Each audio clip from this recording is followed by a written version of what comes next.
بسم اللہ الرحمن الرحیم۔ دیکھیے، بہت اہم بات ہم آپ کو بتلانے جا رہے ہیں، اور وہ یہ ہے کہ میت کو غسل کیسے دیں۔ میت کو غسل دینے کا طریقہ، مرد ہو عورت ہو، بھائی انتقال تو ہر گھر میں ہونا ہے، ہر ایک کا یہ ماننا ہے کہ بھائی جو بھی بنا ہے تو وہ فنا ہے، ہر ایک کو اللہ کے گھر جانا ہے۔ تو میت کو غسل دینے کا طریقہ دیکھو، ہم اس کو آپ کو آسانی کے لیے 8 پوائنٹ میں جمع کر کے بتلا رہے ہیں۔ 8 پوائنٹ آپ یاد رکھیں تو آپ کے لیے میت کو غسل دینے کا طریقہ آپ کو یاد رکھنا آسان ہوگا۔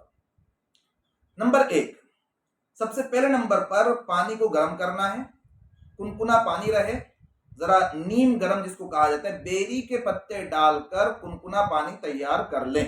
اگر وہ نہ ہو تو پھر سادہ پانی بھی چل جائے گا۔ نمبر 2، غسل کا جو تختہ ہے، غسل دینے کے لیے آج کل ریڈی میڈ تختے آ رہے ہوتے ہیں ایلومینیم والے، اکثر جگہوں پر وہ موجود ہوتے ہیں۔ تو غسل کا جو تختہ ہے تو اس تختے کو طاق عدد میں، طاق عدد یعنی بے جوڑ جیسے 1 3 5 7، یہ بے جوڑ کہلاتا ہے، یہ طاق عدد کہلاتا ہے۔ تو طاق عدد میں غسل کے تختے کو لبان، اگربتی یا کسی اور خوشبودار چیز کی دھونی دے دیں، یہ بہتر ہے نا۔ یہ 2 چیزیں ہو گئی۔ تیسرے نمبر پر میت کے سطر پر ناف سے لے کر گھٹنوں سمیت موٹا کپڑا ڈال کر بدن کے کپڑے اتار لینا چاہیے۔ جو سطر پر کپڑا ڈالا جائے وہ موٹا ہو، ایسا باریک کپڑا نہیں ہونا چاہیے کہ پانی اس پر ڈالا جائے تو پانی ڈالنے میں سطر نظر آ رہا ہو۔ تو وہ اتنا کپڑا موٹا ہونا چاہیے کہ بھیگنے کے بعد بدن نظر نہ آئے۔ عام طور پر یہ ذرا لوگوں کی طرف سے کوتاہی ہوتی ہے کہ میت کے بدن پر سطر چھپانے کے لیے جو کپڑا لاتے ہیں تو وہ بھی پتلا ہی لے آتے ہیں، اور ذرا سا پانی ڈلا اور سطر نظر آنے لگتا ہے، تو یہ کوتاہی ہوتی ہے۔ موٹا کپڑا ہونا چاہیے، سطر چھپانے کے لیے ایسا موٹا کپڑا ہو کہ پانی جب اس پر ڈالا جائے تو سطر نظر نہ آئے۔ نمبر 4، جس جگہ غسل دینا ہے تو اس جگہ پر پردہ ہو، پردے والی جگہ ہو، اور ہر کوئی وہاں پر آنا جانا نہ کر رہا ہو، پردے کا اہتمام ہونا چاہیے۔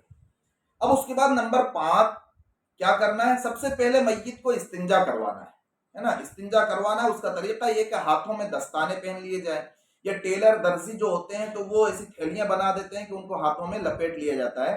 تو دستانے پہن کر یا کوئی موٹا کپڑا پہن کر لپیٹ کر میت کے سطر پر موجودہ کپڑے کے اندر ہی اندر سے دھو دیا جائے، ٹھیک ہے۔ شرمگاہ والا حصہ یا ران جانگ والا حصہ اس کو کھولنا نہیں ہے، اور بغیر حائل کے، بغیر دستانے کے یا بغیر موٹے کپڑے کے اس حصے کو چھونا بھی نہیں ہے، دیکھنا بھی نہیں ہے نا۔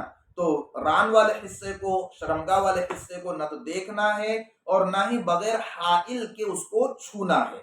یہ 5 چیزیں ہو گئی۔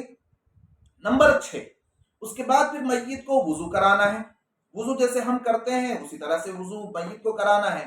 ہاں، اتنی سی بات ہے کہ بھئی ہم چونکہ کلی کرتے ہیں تو پانی واپس سے باہر پھینک سکتے ہیں، ناک میں پانی چڑھاتے ہیں تو واپس پانی کو باہر لا سکتے ہیں، لیکن وہ میت ہے تو پانی واپس لا نہیں پائے گی وہ، تو اس لیے یہ کرنا چاہیے کہ کوئی روئی، کاٹن یا کوئی کپڑا وغیرہ تر کر کے اور دانتوں پر پھیر دیا جائے اچھے سے، اور یہ ناک کا جو حصہ ہے تو اس میں بھی روئی وغیرہ سے اندر تر کر دیا جائے۔ اس کے بعد پھر ہاتھ دھلا دیے، گٹوں تک ہاتھ دھلا دیے۔ حالانکہ فقہا نے لکھا ہے کہ یہ بھی کوئی ضروری نہیں ہے کہ ہاتھ دھلائے جائیں، اس لیے کہ کوئی میت اپنے ہاتھوں سے تو وضو کر نہیں رہا ہے۔ تو پھر چہرہ دھلا دینا ہے، 3 مرتبہ اچھے سے چہرہ دھلا دینا ہے، اور اس کے بعد سیدھا ہاتھ کونی سمیت، پھر الٹا ہاتھ کونیوں سمیت، پھر سر کا اچھی طرح سے مسح کرا دینا ہے، اور پھر 3 مرتبہ دونوں پاؤں ٹخنوں سمیت دھلا دینا ہے۔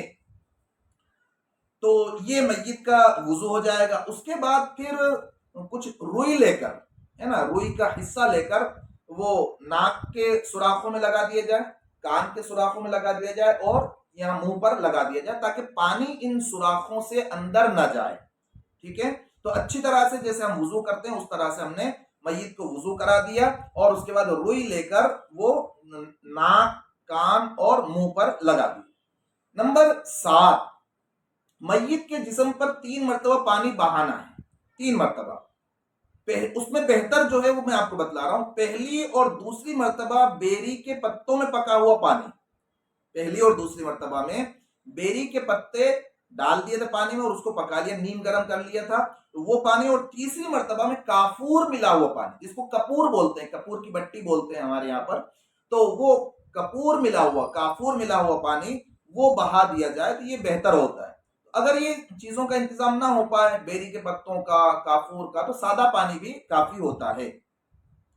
اب پانی بہانے کا طریقہ کیا ہے، یہ 7ویں نمبر میں آپ کو بتا رہے ہیں۔ پانی بہانے کا طریقہ یہ ہے کہ پانی بہانے سے پہلے میت کا جو سر ہے، اس سر کو صابن وغیرہ سے، صابن ہو، شیمپو ہو، تو اس سے میت کے سر کو اچھی طرح سے خوب مل کر دھو لیا جائے، ٹھیک ہے؟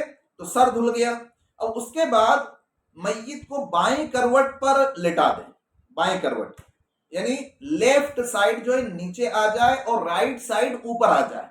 اب اوپر پھر بیری کے پتے ملا وہ پانی اچھے سے ڈالا جائے 3 مرتبہ، اور صابن بھی لگا دیا جائے اور دھو دیا جائے، اتنا کہ وہ پانی اوپر سے، یعنی جو رائٹ سائڈ پر پانی ڈالیں گے تو وہ لیفٹ سائڈ تک، نیچے تک اچھے سے آ جائے۔ اس طرح 3 مرتبہ یہ پانی کو بہانا ہے، پانی کو ڈالنا ہے اور دھلانا ہے، نہلانا ہے۔ پھر کروٹ چینج کر دینا ہے، یعنی کہ اب رائٹ سائڈ نیچے اور لیفٹ سائڈ اوپر آ جائے گی، اور اسی طرح 3 مرتبہ اچھی طرح سے پانی بہانا ہے، جو بیری کے پتوں کا گرم کیا ہوا پانی ہے اور صابن وغیرہ استعمال کرنا ہے۔ اب اس کے بعد حضرات فقہا نے لکھا ہے کہ پھر اس کے بعد جب سب طرف پانی پہنچ گیا تو اب ذرا کوئی انسان پیچھے کمر پر سہارا دے کر اور اس کو تھوڑا سا بیٹھنے کی سی حالت میں کر دے اور پیٹ کو اوپر سے نیچے کی طرف مل دے، ذرا تھوڑا سا ہلکے ہاتھ سے دبا کر، کوئی گندگی وغیرہ نکلنے کی ہو تو وہ نکل جائے، اور گندگی فضلہ جو بھی نکلے تو اس کو دھو دے، اس جگہ کو دھو دے، نہ کوئی وضو دہرانے کی ضرورت ہے، نہ کوئی غسل دہرانے کی ضرورت ہے۔ یہ حضرات فقہا نے لکھا ہے، اور عام طور پر لوگ یہ کرتے ہیں کہ یہ کام پہلے ہی کر لیتے ہیں، عام طور پر لوگ یہ کام پہلے کر لیتے ہیں، یعنی کہ پیٹ کو ذرا مل لیتے ہیں، گندگی وغیرہ نکال دیتے ہیں، اس کے بعد استنجا کرا دیتے ہیں، تو کوئی حرج نہیں ہے، یہ اور بھی بہتر ہے، تاکہ گندگی وغیرہ سے پہلے ہی حفاظت ہو جائے، پہلے ہی اس سے نجات مل جائے۔ یہ 7 کام ہو گئے۔ اب 8ویں نمبر پر جو کام ہے وہ یہ ہے کہ کسی خشک کپڑے سے، سوکھے کپڑے سے میت کے بدن کو پونچھ کر اوپر کا گیلا کپڑا بدل دیا جائے، اور اب کفن پہنانے کی تیاری کی جائے گی۔ تو انشاءاللہ میت کو کفن کیسے پہنانا ہے اس کے لیے ہم ایک اور ویڈیو تیار کر کے اپلوڈ کریں گے انشاءاللہ۔ اللہ تبارک و تعالی ہم میں سے ہر ایک کو مرنے کے بعد کام آئے ایسے اعمال کرنے کی توفیق عطا فرمائے۔